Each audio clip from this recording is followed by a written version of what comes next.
po ako nagtatrabaho as a government servant. Hindi rin po ako nagtatrabaho sa DSWD.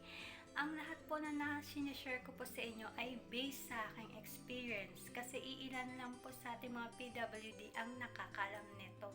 So I hope makatulong po sa inyo po itong sinishare ko. Please watch, like, and subscribe to my YouTube channel. Today, didiscuss ko kung paano makuha yung 20% discount sa ating maintenance sa ating mga PWD. Ang 20% po na discount ay katulad lang din po na nakukuha ng mga senior citizens. Parehas rin din po yan ng line na pinipirahan at discount na nakukuha. Bago kayo pumunta sa drugstore na pupuntahan ninyo, make sure dala na ninyo yung tatlo na dapat ninyong dalhin at ipepresenta yon sa counter. Una, PWD ID. Pangalawa, booklet ng PWD. Pangatlo, reseta ng doktor. Ibig sabihin, ito po yung bagong reseta ng doktor. Yung reseta po ng doktor, until 3 months po pwedeng magamit yan. Okay? Hanggang 3 months po yan pwedeng magamit. After nun, make sure yung drugstore na pupuntahan nyo ay nagpe-present ng resibo na printed. Yes, alam niyo naman po kung ano yung mga drugstore na nagbibigay ng resibo. Hindi po handwritten ha, mismong printed. Yun ang gagaling talaga sa computer nila. Para at least makita niyo doon na binigyan talaga kayo ng 20% discount.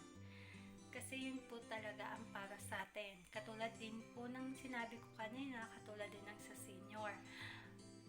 Sumunod po nun, pipila kayo sa line kung saan pumipili yung mga senior PWD, doon lang po kayo pipila. Kasi kapag sa regular line kayo pumunta, hindi po kayo mabibigyan ng discount. Kaya doon po kayo pipila. Magtsatsaga lang po kayo kasi medyo mahaba talaga ang pila at matagal. Tsaga-tsaga din, sayang din yun, diba?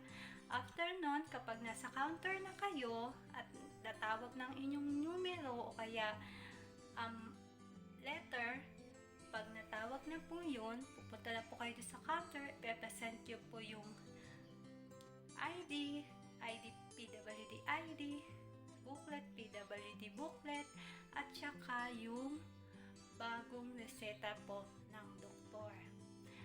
Ang pagbibigay po nila ng discount ay hindi po bawat gamot. Yun po binibigay, kinakaltas po nila ang discount pagkatapos po nila matotal lahat-lahat ang nagagastos ninyo.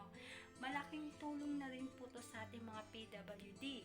Sayang din po, hindi niyo iilan lang nakakaalam nito. Pero ngayon, sinashare ko po sa inyo kasi based po ito sa experience na nararanasan ko po at nararanasan din ng kapatid ko. Stay safe, God bless, at ingat po kayong lahat. Yun lang po, sana nakatulong po ako sa inyong lahat.